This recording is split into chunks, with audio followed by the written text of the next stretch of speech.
નમસ્તે વિદ્યાર્થી મિત્રો, એક્સિલન્ટ એજ્યુકેશન ચેનલ પર આપનું સ્વાગત છે. આજે આપણે અભ્યાસ કરીશું દ્વિતીય સત્રાંત પરીક્ષા 2024નું પેપર સોલ્યુશન, ધોરણ 8 વિષય ગણિત. અભ્યાસ શરૂ કરતાં પહેલાં જો તમે ચેનલ પર નવા હોય તો ચેનલને સબસ્ક્રાઈબ જરૂરથી કરી લેજો, જેથી કરીને આવનાર વિડીયોના અપડેટ તમને તરત જ મળતા રહે. તો ચાલો આજનો અભ્યાસ શરૂ કરીશું. પ્રશ્ન 1. એક વાક્યમાં જવાબ આપો. 1.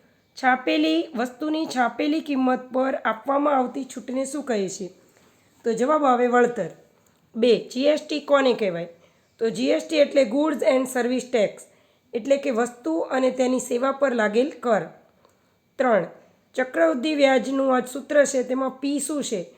તો પી જે છે એ મુદ્દલ દર્શાવે છે. પ્રશ્ન 1b. તેની ગણતરી આપણે પાછળથી કરીશું. પ્રશ્ન 2a. બહુપદીના ગુણાકાર કરો. 1. એક્સ વત્તા 7y અને 7x માઇનસ વાય. તો પહેલાં આખો કૌંસ છે, બંનેની વચ્ચે આપણે ગુણાકાર છે એટલે બંનેની વચ્ચે ગુણાકારની નિશાની લઈશું.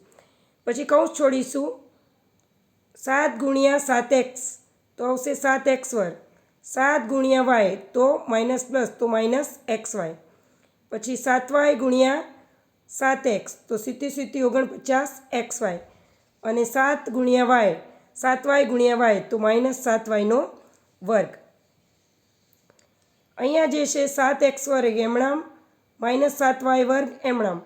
અને 49માંથી 1 xy જાય, 49 xyમાંથી 1 xy જાય તો જવાબ આવશે 48 xy. એટલે જવાબ આવે 7x વર્ગ વત્તા 48 xy ઓછા 7y વર્ગ. 2. a વત્તા બી અને બી એ માઇનસ 3b પ્લસ સીનો ગુણાકાર કરો. તો ગુણાકાર માટે બંને કૌંસનો ગુણાકાર કરીશું. પહેલાં એને આખા કૌંસ વડે ગુણીશું, પછી વચ્ચે વત્તા આખા કૌંસને ગુણીશું. હવે કૌંસ છોડીશું. 2a વર્ગ ઓછા 3ab વત્તા એસી વત્તા 2ab વત્તા 3b વર્ગ વત્તા બીસી. અહીંયા જે છે એ 3bમાંથી 2b જતા રહે તો માઇનસ 1b. 2a સ્ક્વેર એમણામ માઇનસ 3b સ્ક્વેર એમણામ પ્લસ બીસી એમણામ અને પ્લસ એસી એમણામ. એટલે આ જે આવ્યો તે આપણો જવાબ. પ્રશ્ન 2b. સાદુરૂપ આપો. 1. એક્સ માઇનસ વાય બીજા કૌંસમાં 3x પ્લસ 5y વત્તા 5yનો વર્ગ. તો પહેલાં એક્સને છે આખા કૌંસ વડે ગુણીશું, પછી માઇનસ વાયને આખા કૌંસ વડે ગુણીશું અને પછી plus Y minus plus 5y એમણામ મૂકીશું.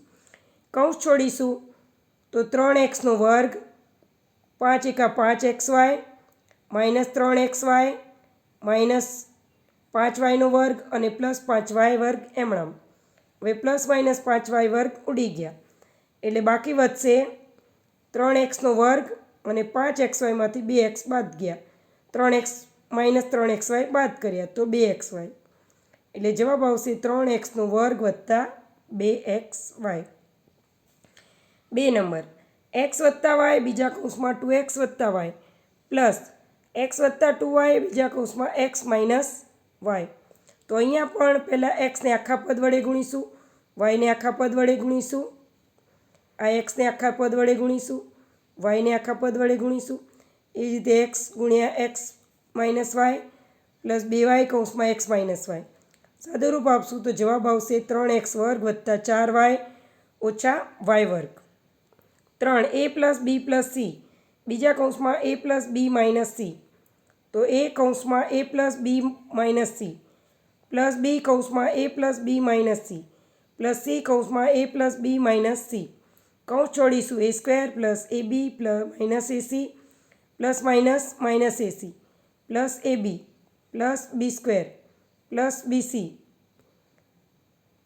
Minus B C plus A C plus B C અને માઇનસ સી ગુણ્યા શું તો સી સ્ક્વેર. હવે અહીંયા જે છે સાદુરૂપ આપીશું તો પ્લસ માઇનસ એસી ઉડી ગયા એટલે આવશે A square plus B square minus C square.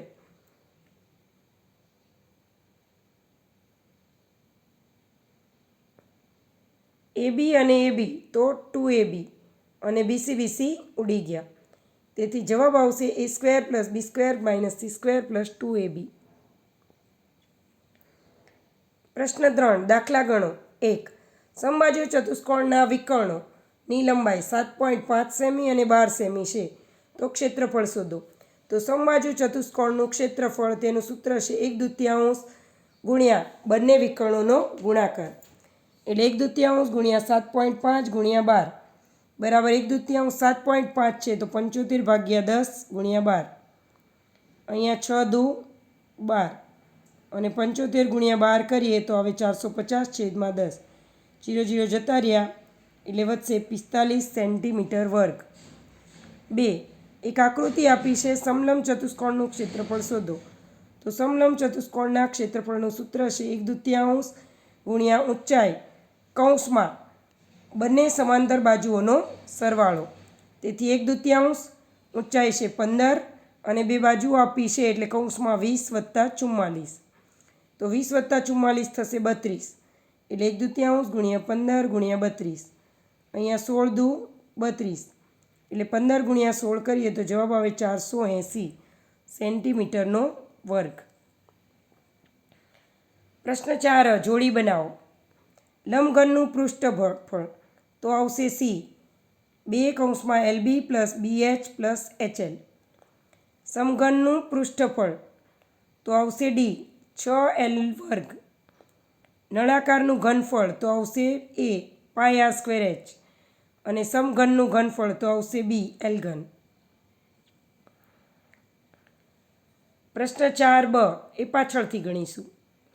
જે લાંબા દાખલા છે અને ગણતરી અહીંયા સમાઈ શકે એમ નથી, તેની ગણતરી આપણે પાછળથી પેજ ઉપર કરેલી છે, તે પાછળથી આપણે સમજી લઈશું. પ્રશ્ન 5 ખાલી જગ્યા પૂરો. 1 એની 0 ઘાત તો 1, એની m ઘાત - n ઘાત. હવે આધાર સરખા તો ઘાતોની બાદબાકી, પણ ક્યારે? તો બાદબાકી ભાગાકાર હોય તો બાદબાકી થાય, સરવાળો હોય તો ગુણાકાર હોય તો સરવાળો થાય. અહીંયા બાદબાકી છે અને ભાગાકાર આપ્યું છે એટલે આવશે એની m ઘાત. હવે a/b ની m ઘાત તો એની m ઘાત છેદમાં b ની m ઘાત. a ગુણ્યા b ની m ઘાત તો એની m ઘાત ગુણ્યા b ની m ઘાત. 5 દાખલા ગણો. કિંમત શોધો. આ પણ પાછળથી આપણે ગણીશું. 6 સમપ્રમાણમાં છે કે વ્યસ્ત પ્રમાણ સમજાવો. તો ચોરસની લંબાઈ અને પરિમિતિ. હવે લંબાઈ વધે તો પરિમિતિ પણ વધે એટલે સમપ્રમાણ. બેંકમાં જમા કરેલ રકમ અને વ્યાજ. જો રકમ વધુ હશે તો વ્યાજ પણ વધુ આવશે એટલે સમપ્રમાણ. 3 મશીનની સંખ્યા અને કામ માટે લાગતો સમય. તો સંખ્યા વધારે તો સમય ઓછો લાગે એટલે વ્યસ્ત પ્રમાણ. પાણી ઠાલવવાની પાઇપની સંખ્યા અને ટાંકી ભરવાનો સમય. હવે પાઇપ વધુ હશે તો સમય ઓછો લાગશે એટલે વ્યસ્ત પ્રમાણ. 6b પણ પાછળથી ગણીશું. પ્રશ્ન 7 દાખલા ગણો. એ પણ પાછળ છે.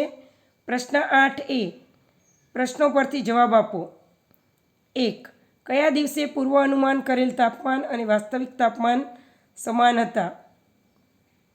તો જવાબ આવશે મંગળ, ગુરુ અને શનિ. વાસ્તવિક તાપમાનને બંને તાપમાન સમાન હોય એવા જોવાના છે. તો અહીંયા સમાન થાય છે ગુરુ નહીં, શુક્ર અહીંયા સમાન થાય છે અને રવિએ સમાન થાય છે. એટલે જવાબ આવશે મંગળ, શુક્ર, રવિ. સપ્તાહ દરમિયાન પૂર્વ અનુમાન કરેલ મહત્તમ તાપમાન કેટલું? તો સૌથી વધુ અહીંયા છે તો આમ જોઈએ તો કેટલા ડિગ્રી? તો 35°C. સપ્તાહ દરમિયાન લઘુત્તમ વાસ્તવિક તાપમાન કેટલું? તો લઘુત્તમ એટલે ઓછામાં ઓછું. સૌથી ઓછું કેટલું છે? તો 15°C.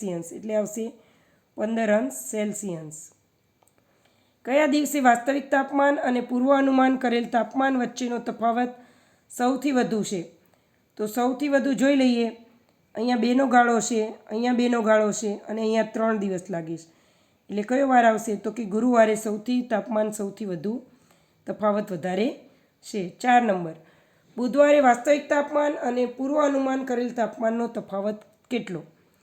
તો બુધવારનું તાપમાન 35°C ઓછા 25°C.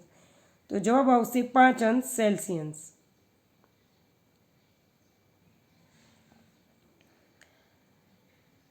પ્રશ્ન 8b રેખીય આલેખ દોરો. હવે જોઈ લઈએ પ્રશ્ન 1 હતો. પ્રશ્ન 1b. પ્રશ્ન 1 જે છે એની ગણતરી આપણે બાકી હતી તે અહીંયા આપણે હવે કરીશું. તો ફ્રોકની યાદી મુજબની કિંમત આપણને આપેલી છે.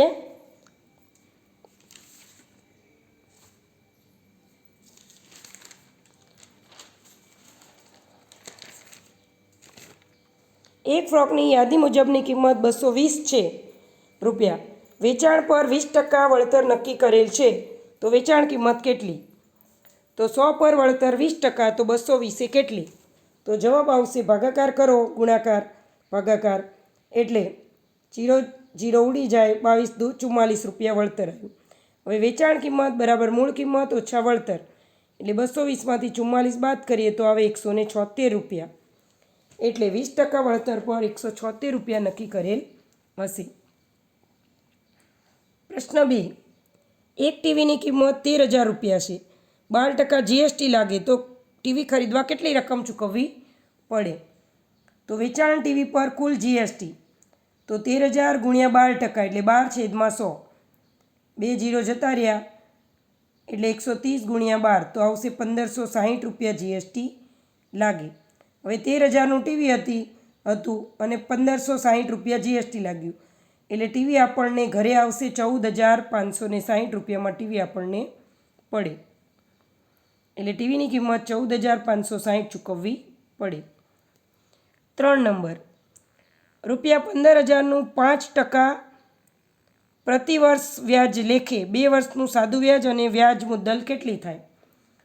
તો પહેલાં તો વ્યાજ મુદ્દલ 15,000, વ્યાજ છે 5% અને સમય છે 2 વર્ષ, એટલે સૂત્ર આવશે I બરાબર PRT/100. અંદર કિંમત મૂકશું તો 0 જતા રહે, 5 દુ 10 અને 15 દાન 150 ને 1 0, એટલે 1500 રૂપિયા જે છે એ સાદું વ્યાજ આવશે.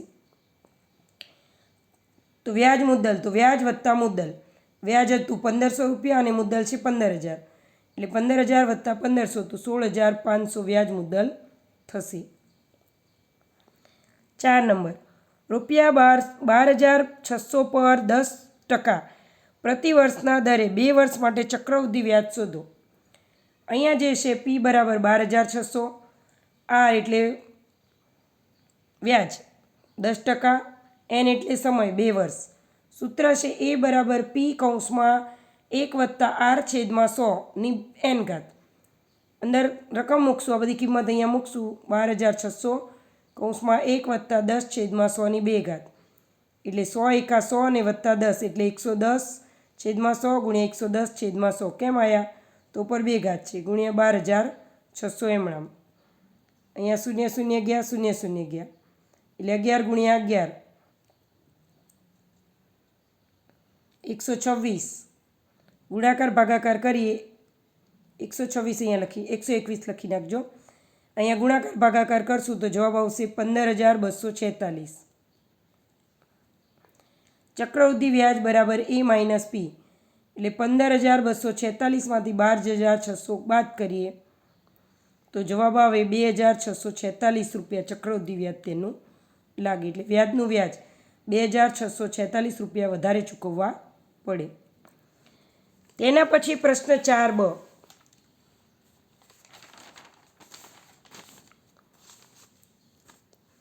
1. 7 મીટર ત્રિજ્યા અને 3 મીટર ઊંચાઈવાળી એક બંધ નળાકાર ટાંકી ધાતુના પતરામાંથી બનાવવામાં આવે તો ધાતુનું કેટલું પતરું જોઈએ? તો બંધ નળાકાર માટે તેનું પૃષ્ઠફળનું સૂત્ર છે 2πr (r+h). કેમ? તો નળાકારનું પૃષ્ઠફળનું સૂત્ર તો 2πr જ છે, પણ બંધ નળાકાર છે તેથી સૂત્ર લઈશું 2πr (r+h). 2 એમણામ, પાઈ એટલે 22/7, આર આપણને ત્રિજ્યા આપી છે 7, ઊંચાઈ આપી છે 3, એટલે કૌંસમાં આવશે 7 + 3.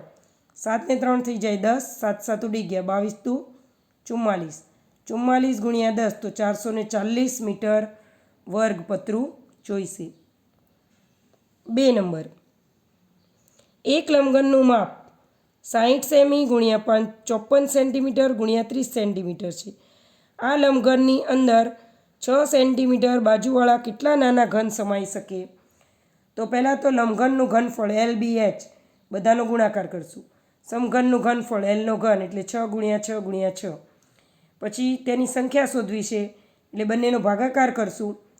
તો અહીંયા ભાગાકાર મૂકીએ એટલે 6 દાન 60, 6 નવા 54 અને 6 પંચા 30, 5 નવા 45 ગુણ્યા 10 એટલે 450 નાના ઘન સમાય.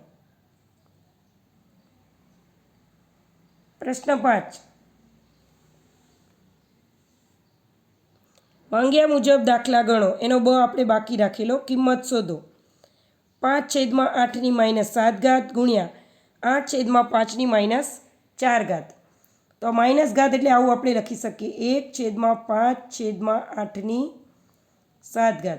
પણ છેદનો છેદ જાય ઉપર એટલે 8 ઉપર જતા રહ્યા. તો આપણે આટલી લાંબી પ્રોસેસ ન કરવી હોય તો ટૂંકમાં આપણે લખી શકીએ ઉલટાઈ દઈએ એટલે માઇનસ દૂર થઈ જાય. તો 8/5 7 ગુણ્યા 5/8 4 એટલે 8/7 છેદમાં 5/7. અહીંયા બાજુમાં 5/4 છેદમાં 8/4. હવે આધાર સરખા તો ઘાતોની બાદબાકી એટલે 8/7 -4 અને 5/4 -7. એટલે 7માંથી 4 જાય તો 3 અને 7માંથી 4 જાય તો 3. પણ અહીંયા 7 મોટા છે ને છેદમાં હતા એટલે -3 લીધા. એટલે 8/3 અને માઇનસ ઘાત જે છે છેદમાં જાય તો 5/3. એટલે 8 3 વખત 8 ગુણ્યા 8 ગુણ્યા 8 છેદમાં 5 ગુણ્યા 5 ગુણ્યા 5. તેનો ગુણાકાર કરીએ તો જવાબ આવે 512/125. બ એનો બીજો સાદુરૂપ આપો. p3 ગુણ્યા p-3 ગુણ્યા 125 ભાગ્યા 5p². અહીંયા જે છે પહેલાં આપણે ગુણાકાર કરીશું. 3 ગુણ્યા 2 અહીંયા p-3 એમણામ 125 એટલે 5નો ઘન. અહીંયા 5/2 એટલે 5નો વર્ગ અને p/2 તો p નો વર્ગ. હવે 3 દુ 6 એટલે p/6. બાકીનું બધું એમણામ. હવે આધાર સરખા તો ઘાતોની બાદબાકી. તેથી p/6 -3 -2 એટલે આ બધાની બાદબાકી થશે. તે જ રીતે 5/3 -2 ભાગાકાર છે ઉપર આવે તો માઇનસ થઈ જાય. એટલે ઘાતાંકના નિયમ મુજબ 5 ને 2 3 ને 2 5 6માંથી 5 જાય તો p/1 અને 3માંથી 2 જાય તો p/5 એટલે જવાબ આવશે 5p. પ્રશ્ન 6b. 1. જો 15 કારીગર એક દિવાલ 48 કલાકમાં બનાવી શકે તો આ જ કામને 30 કલાકમાં પૂરું કરવા કેટલા કારીગર જોઈએ? અહીંયા જે છે કારીગરને x તરીકે લઈશું અને કલાકને y તરીકે લઈશું. એટલે x1 = 15, y2 શોધવાના, x2 શોધવાના, y1 = 48 કલાક, y2 = 30 કલાક. હવે અહીંયા એવું છે કે કારીગર વધે તો સમય ઘટે એટલે વ્યસ્ત પ્રમાણ કહેવાય એને. એટલે વ્યસ્ત પ્રમાણ માટેનું સૂત્ર છે x1 y1 = x2 y2. x1 એટલે 15 ગુણ્યા 45 = x2 ગુણ્યા 30. એટલે x2 બરાબર થશે 15 ગુણ્યા 45 છેદમાં 30. ભાગાકાર કરીએ તો જવાબ આવે 24 કારીગરો જોઈશે. તેથી 30 કલાકમાં કામ પૂરું કરવું હોય તો 24 કારીગરોની જરૂર પડે. 2 નંબર. ઠંડા પીણા બનાવતી એક ફેક્ટરીમાં એક યંત્ર 6 કલાકમાં 840 બોટલ ભરે છે તો આ યંત્ર 5 કલાકમાં કેટલી બોટલ ભરશે? અહીંયા જે છે એ યંત્ર જે છે એ કલાક વધે તેમ બોટલ વધે એટલે વધુ બોટલ ભરાય, સમય વધે તો બોટલ પણ વધુ ભરાય અને સમય ઓછા સમયમાં ઓછી બોટલ ભરાય. એટલે સમપ્રમાણમાં માહિતી છે. તેથી સૂત્ર આવશે x1/y1 = x2/y2.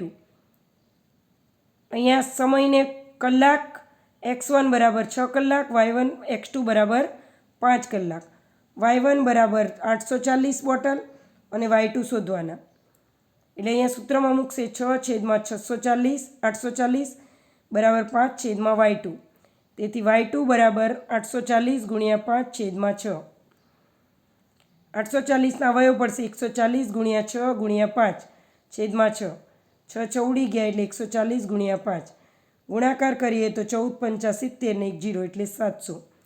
આમ ઠંડા પીણા બનાવતી ફેક્ટરીનું યંત્ર 5 કલાકમાં 700 બોટલ ભરશે. તેના પછી પ્રશ્ન 7a. નીચેના દાખલા ગણો. એ અવયવ પાડો. 1 12x + 36 તો 12xના અવયવ પડશે 2 × 2 × 3 × x વત્તા 36ના અવયવ પડશે 2 × 2 × 3 × 3. હવે બંનેમાં સરખું હોય એવું તો 2 ચોક 2 દુ 4 ને 4 તેરી 12 અહીંયા 12 એટલે બંનેમાંથી સામાન્ય નીકળશે 12 તો કૌંસમાં વધશે x + 3. બીજાના પણ અવયવ પાડવાના છે 2 14p² q વત્તા 35pq² r 14ના અવયવ પડશે 7 દુ 14 p × p × q વત્તા 7 પંચા 35 એટલે 7 × 5 × p × q × q × r. બંનેમાં સરખું શું છે તો 7 p અને q એટલે 7pq સામાન્ય લઈશું તો કૌંસમાં વધશે 2p વત્તા 5qr. 3 number 7x² y² z² ભાગ્યા 14xyz ભાગાકાર છે એટલે પહેલાં આપણે છેદમાં મૂકી લઈશું પછી તેના અવયવ પાડશું 7 × x × x × y × y × z × z છેદમાં 7 × 2 × x × y × z. 7 7 ઉડી ગયા x ઉડી ગયા y એકવાર ઉડી ગયા z એકવાર ઉડી ગયા એટલે ઉપર વધશે x y z અને છેદમાં વધશે 2 એટલે જવાબ આવશે xyz છેદમાં 2. 4 નંબર 34x³ y³ z³ ભાગ્યા 51xy² z³ ભાગાકાર છે એટલે છેદમાં મૂકશું 34ના અવયવ પડશે 17 દુ 34 51ના અવયવ પડશે 17 તરી 51. હવે આધાર સરખા અને ભાગાકાર હોય તો ઘાતોની બાદબાકીવાળો નિયમ એટલે x ની 3 ઘાત એ -1 ગુણ્યા y ની 3 ઘાત -2 ઘાત ગુણ્યા z ની 3 ઘાત -3. તેથી 17 17 ઉડી ગયા તો 2/3 x²y. પ્રશ્ન 8b. યોગ્ય પ્રમાણમાપનો ઉપયોગ કરી નીચેના કોષ્ટકના આધારે રેખીય આલેખ દોરો. ચોરસની બાજુ આપી છે 2 3 4 5 6. પરિમિતિ સેન્ટીમીટરમાં આપી છે 8 12 16 20 24. તો અહીંયા જે છે y અક્ષ પર 1 એકમ બરાબર 4 એકમ અથવા તો 1 સેન્ટીમીટર બરાબર 4 એકમ લઈ શકીએ. તો અહીંયા મેં x અક્ષ પર 1 2 3 4 5 6 અને y અક્ષ પર 4 8 12 16 20 24. જગ્યા ઓછી હતી એટલે 4 8 4 4નો ફરક રાખ્યો. તમે 2 4 6 8 પણ લખી શકો. સૌ પ્રથમ આપણે બિંદુઓ મૂકીશું 2 8 3 12 4 16 5 20 6 24 અને પછી રેખા દોરી દઈશું. તો આ આલેખ જે બનશે એ રેખીય આલેખ બનશે. તો વિદ્યાર્થી મિત્રો અહીંયા આપણું આજનું પેપર સોલ્યુશન પૂર્ણ થાય છે. તમને વિડીયો પસંદ આવ્યો હોય તો વિડીયોને લાઈક શેર અને સબસ્ક્રાઈબ જરૂરથી કરજો અને તમારા બીજા મિત્રોને પણ શેર કરજો. Thank you.